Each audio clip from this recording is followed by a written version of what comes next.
everyone, Mrs. Syed here. I hope everyone is doing well. I miss you all so very much, and I'm sure you've heard the news from Governor Murphy that schools will be closed for the remainder of the year, so it's kind of sad that we won't ever, be back together in the same classroom. But that's okay. We have to do what we need to do to stay safe. So I'm going to start off with today's lesson with a little housekeeping, meaning to go over some things involving our class, because the last announcement I posted, only 17 people left a comment to let me know that they read it. And so this is kind of how I felt. So I had to edit this meme, but says, "My face when you ignore my Canvas announcements, but I see you on Canvas submitting assignments." So now I have to go over it in this video. Basically, what I said was, from now on, if you need to reach me, please message me on Canvas instead of email, because it helps me stay organized. Okay, some students or parents emailed me saying that they think their child is not allowed to email me. That is not the case. I would just prefer if you messaged me on Canvas instead of email. You can always reach out to me for whatever you need, okay? Also, don't worry about your Edpuzzle grades, okay? Whenever I put in open-ended questions, Edpuzzle automatically gives everyone a 0. So that's just what we're gonna have to deal with. If you see a low grade, don't be alarmed. I promise I will go back and I will fix everyone's grades. And just grades in general, your Power School average might not always match your Canvas average. And that's just because Canvas uses a tool to sync your grades onto Power School, and sometimes that tool either glitches or it is delayed. So if your parents want to know your most accurate grade, just have them take a look at your Canvas, because I always update grades on Canvas right away. Sometimes there is a delay for it to reach Power School, okay?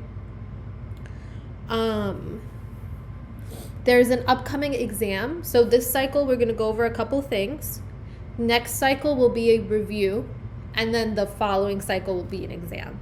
So speaking of our review, next cycle, I will hold a conference on Canvas. It'll be a live conference where you guys can drop in. There will be no webcams or people showing their face. It's just going to be audio, but it'll just be a real-time opportunity for you to ask questions that I will try my best to answer using Canvas, and they have like a little virtual whiteboard that I can use. So keep an eye out for when I set the date and time, and drop by, ask questions, say hi, meet up with some classmates. I don't know. So just keep an eye out for that. All right, I hope you remember this picture, right? So far, we have mastered converting between mole and mass, okay? So I've decided that we will also go over converting between mole and particles.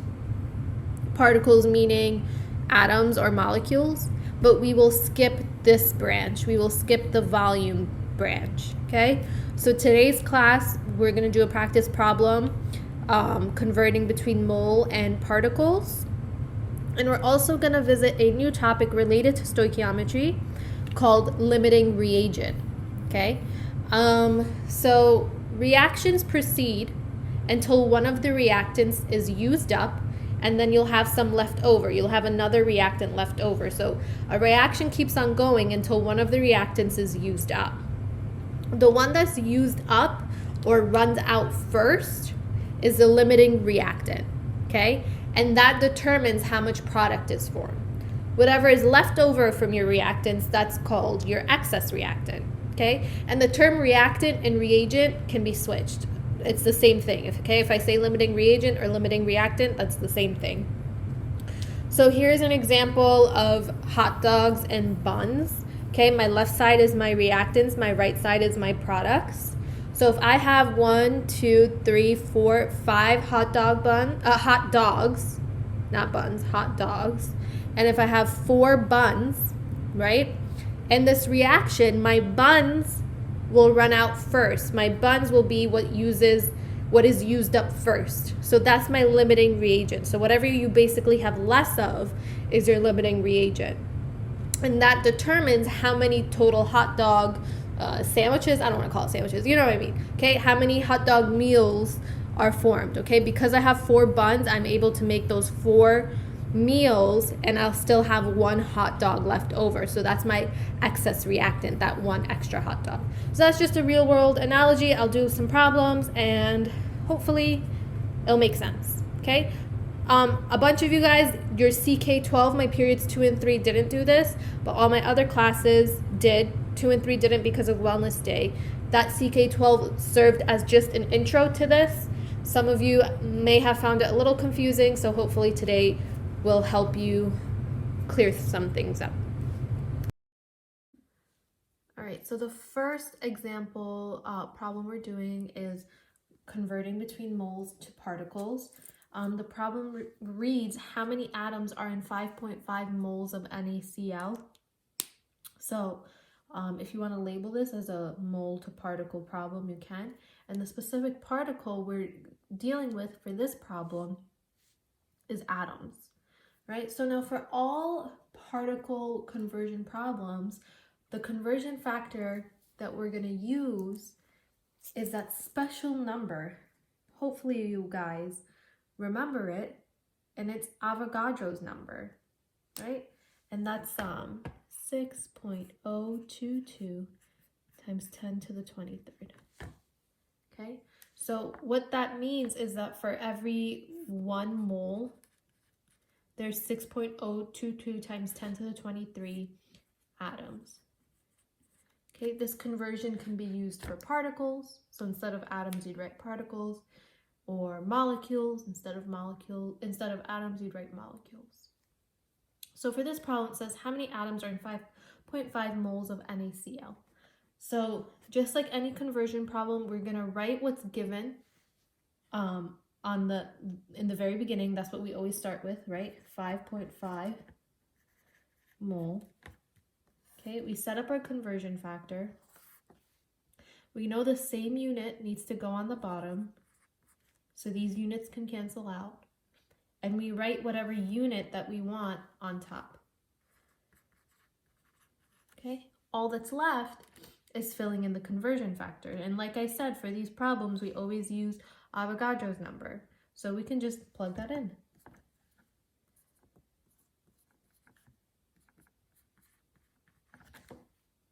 Okay, and then you multiply across and divide on bottom. Now I kind of want to actually put this in the calculator to show you, because now we're going to be using scientific notation, all right?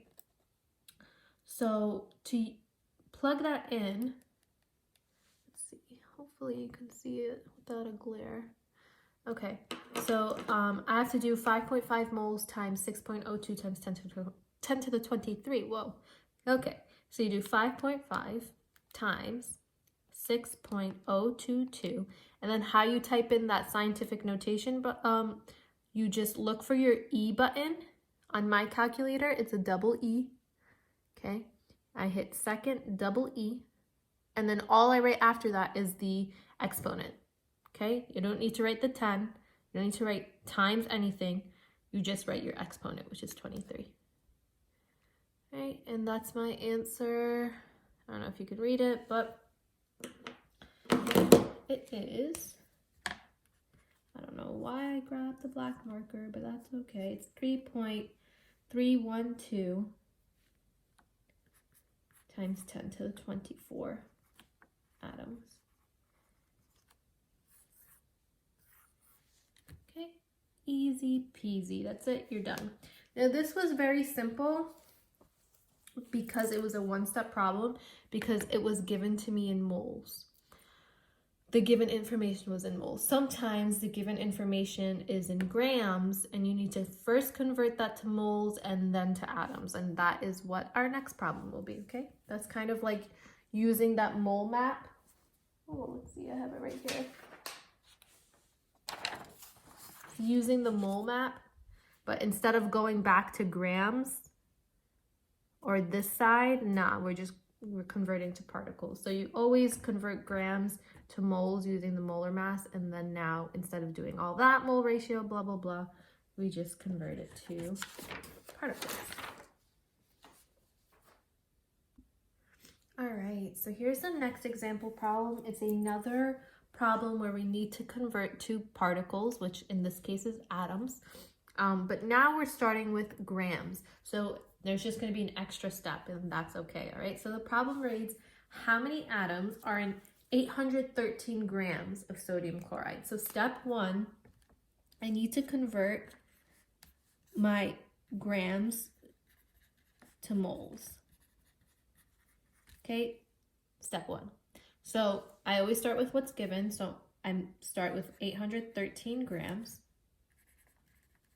And now I need to set up my conversion factor, okay? I know that I want my units to cancel out, so the unit on the bottom needs to match the unit on top. And the unit that goes over here is going to be the unit that I desire, which is moles. Okay, now all that's left is to fill in this conversion factor, okay? The conversion factor for this would be the molar mass, okay? Whenever you convert from grams to moles, you use the molar mass. Remember, periodic table, grams to moles, use molar mass, and you divide it. So the molar mass of sodium chloride, I already calculated. For the sake of time, I will tell you, you guys are already masters at it. It's 58.443 grams for every 1 mole. Okay, so I'm going to put that into my calculator. Oops. And I get 13.910 moles. Let me just double check. 58.443. Yeah, okay. Mole of NaCl. Okay, my grams cancel out and I'm left with mole, which is what I want. Right, now step two, my final step, is to go from moles to atoms. Ooh, let me do that in a different color. Okay, so now I'm going to use my answer from the last part, which is 13.91 moles. Okay, same thing, I'm going to put the same unit on the bottom so they cancel out, and I put the unit that's desired on top. Okay, and like we said, whenever we are doing a particle conversion, we use that magic number for a conversion, which is Avogadro's number. So for every 1 mole, there's 6.022 times 10 to the 23 atoms. So now I just have to multiply across and divide on bottom. Once again, I'll show you how I put that in my calculator. Okay, so I have my last answer, 13.91. So I'm going to multiply that by 6.022, and then I'm going to use my E button. Okay, my E button, and just write the exponent, which is 23. All right, get your answer, and that is my answer, okay? It is 8.377 times 10 to the 24 atoms. Okay.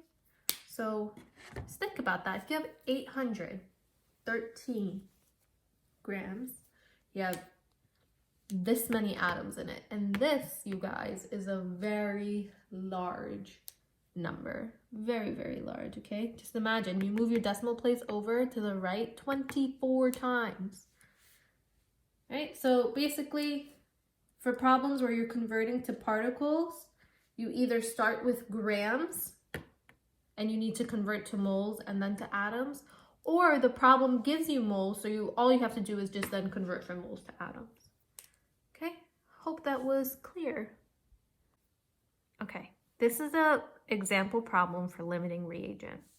This topic is a little difficult, so bear with me. I won't heavily weigh it on your exam, but it will be on your exam. But I know the wording on this can get kind of confusing.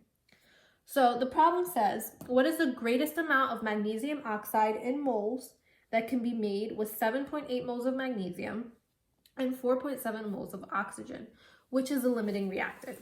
So the balance equation is written on top. It's magnesium plus oxide yields to magnesium oxide. So there's two steps to this, okay? In order to figure out the greatest amount of magnesium oxide, I need to use the mole ratio of the limiting reactant.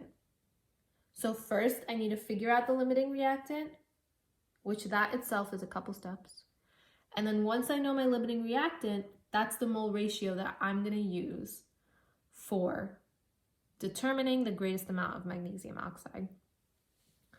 So basically, you're going to do two calculations because we have two reactants to figure out which one is the limiting reactant. And remember, limiting is the one that's used up entirely.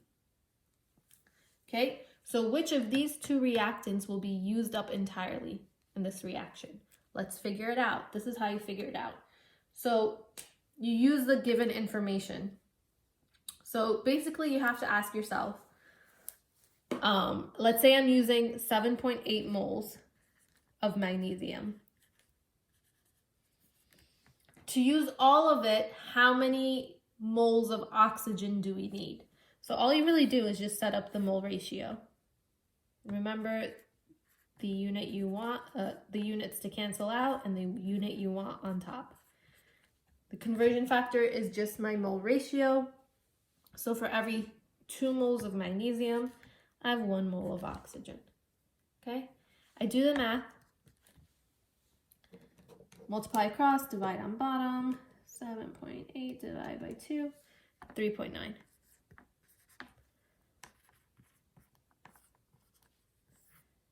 Okay, so in order to use all of my magnesium, I need 3.9 moles of oxygen. Let that hang for a minute. Let's do the other one. Let's do the other one that's given. 4.7 moles of oxygen. Okay, set up my conversion. These will cancel out. The one that I desire goes on top.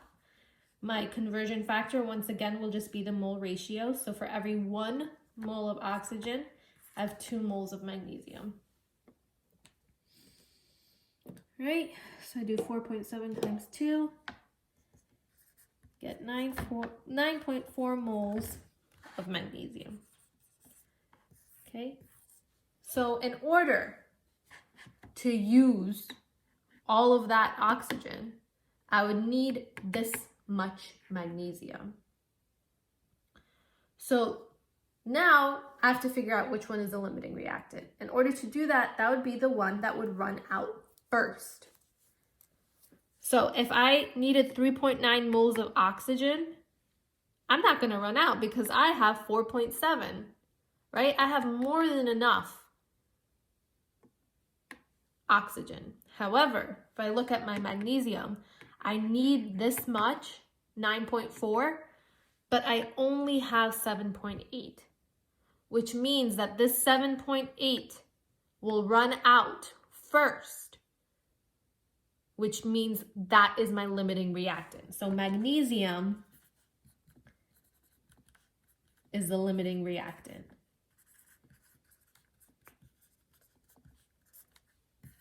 Okay, that is the first part of this. Okay, so to recap, I'm trying to figure out which one is my limiting reactant. I set up 2 conversions in order to do so. And I realized that magnesium is my limiting reactant because if I were to use up all of my oxygen, I would need 9.4 moles of magnesium, but I only have 7.8. So my magnesium is gonna run out. My magnesium is the limiting reactant. So that's what I'm gonna use now, the mole ratio of magnesium, to solve for how many moles of magnesium oxide I need. So I'm just gonna erase this because I don't have space. And like we said, magnesium is our limiting reactant. So I'm gonna leave that. That's the one I need. Okay, that's the one I need, yay. All right, so set up my mole conversion. These need to match. The one that's desired goes on top. So now it's asking me the greatest amount of magnesium oxide. That's what's desired. That's gonna go on top. Conversion factor is just your mole ratio. So for every 2 moles of magnesium, there are 2 moles of magnesium oxide. So you don't even need to do the math because 2 divided by 2 cancels out. So the greatest amount of magnesium oxide is 7.8 moles. Ooh. Okay, 7.8 moles of magnesium oxide.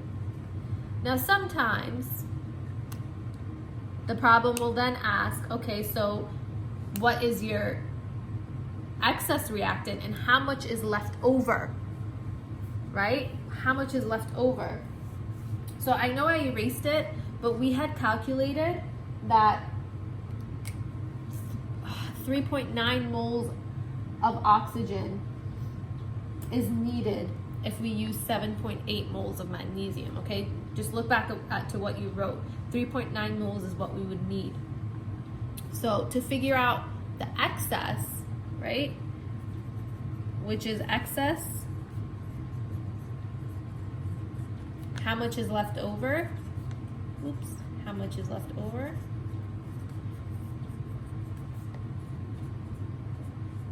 Okay, I know O2 is my excess, and like we said, 3.9 moles is what would be needed when we use this much. So all I need to do is subtract these 2 values, right? So I would just do 4.7 moles of O2 minus 3.9 moles of O2. Calculator, 4.7 minus 3.9, 0.8 moles of O2. Okay, so you can kind of think of this as that leftover hot dog, okay, in our reaction. This is what's left over. So let me try to summarize all of this. I know this was kind of a lot.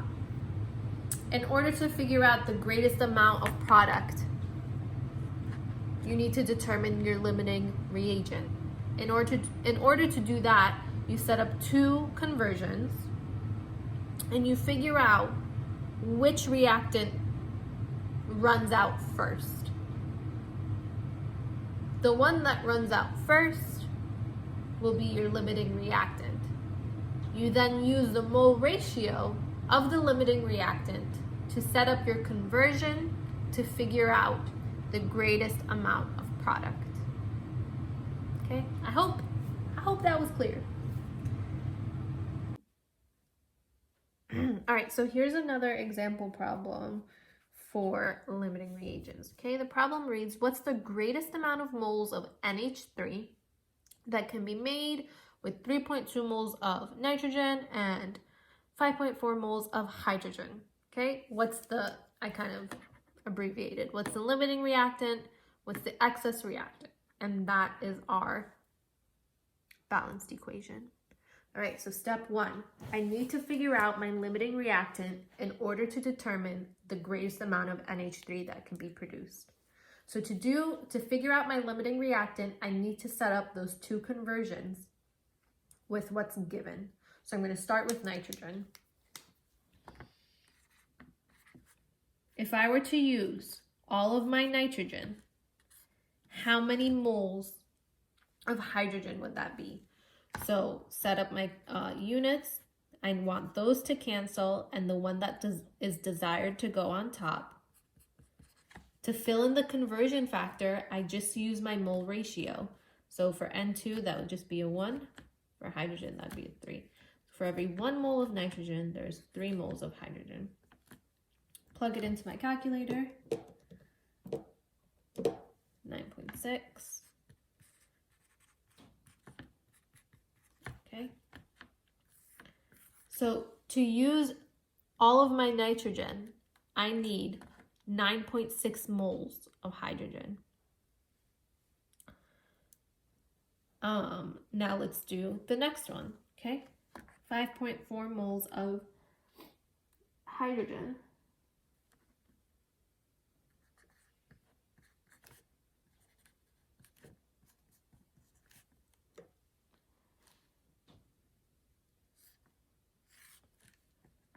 Set up my conversion. I want my unit on the bottom to match and the one I want on top.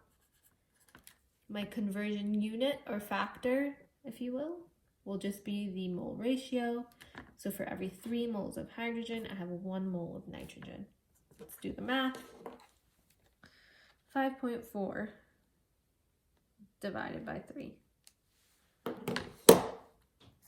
1.8 moles of nitrogen. All right. These cancel. Okay.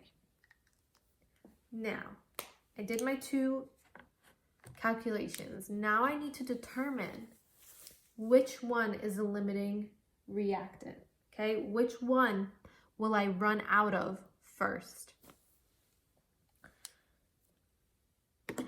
If I need 9.6 moles of hydrogen, but I only have 5.4 moles, that's gonna run out way before I get to that goal, right? I need 9.6, I only have 5.4, so I'm gonna run out of my hydrogen. If you compare nitrogen, I have 1.8 moles that I would need, and I already have 3.2. So I have enough nitrogen, right? So I know that this will be my limiting reactant. This will be my excess, okay? Okay, so I know that hydrogen is my limiting reactant, okay? So hydrogen is limiting, nitrogen is excess, okay? ER/LR. So now that I know hydrogen is my limiting, I need to use that as to set up my conversion to figure out the greatest amount of NH3.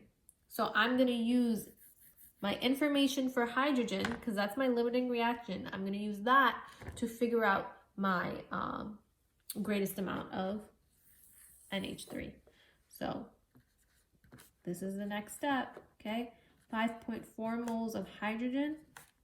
Set up my conversion, okay? For every, now I have to look, let me first fill in the units, right? Those cancel, the unit desired goes on top, so NH3. Now I fill in my conversion using the mole ratio, which is my coefficients. So for every 3 moles of hydrogen, I have 2 moles of NH3. So I'm going to do 5.4 times 2 divided by 3. You get 3.6 moles of NH3. All right, that's the greatest amount of moles of NH3 that I can produce from this reaction. And then you're done. Unless the problem continues to ask, okay, you know your excess reaction, excess reactant, how much is left over? That's just your simple subtraction. Leftover excess reactant. I know that I have 3.2 moles of N2, but I'm only using 1.8 to make this reaction work. So 3.2 minus 1.8 is 1.4 moles of N2. That's my leftover. Okay, that's my extra hot dog. Okay, so those are your 2 problems on limiting reagent. So I'm just going to give you some practice problems directly in this Ed puzzle. But I will also create a submission box for you to show your work for these practice problems. So you're just gonna have to hand that in. Start studying for your test, okay? It's covering the whole stoichiometry unit. So basically everything we learned after our last test will be on this exam. And that conference I was talking about, by the way, it's not mandatory, okay? I'll still give you like a review packet, but the conference, the online conference is just optional if you have questions. It is not mandatory. All right, so that is it. Thank you guys for watching. I was gonna say don't forget to like and subscribe. So don't forget to do that, guys. I'm kidding. I'm not. No, I am. All right, bye.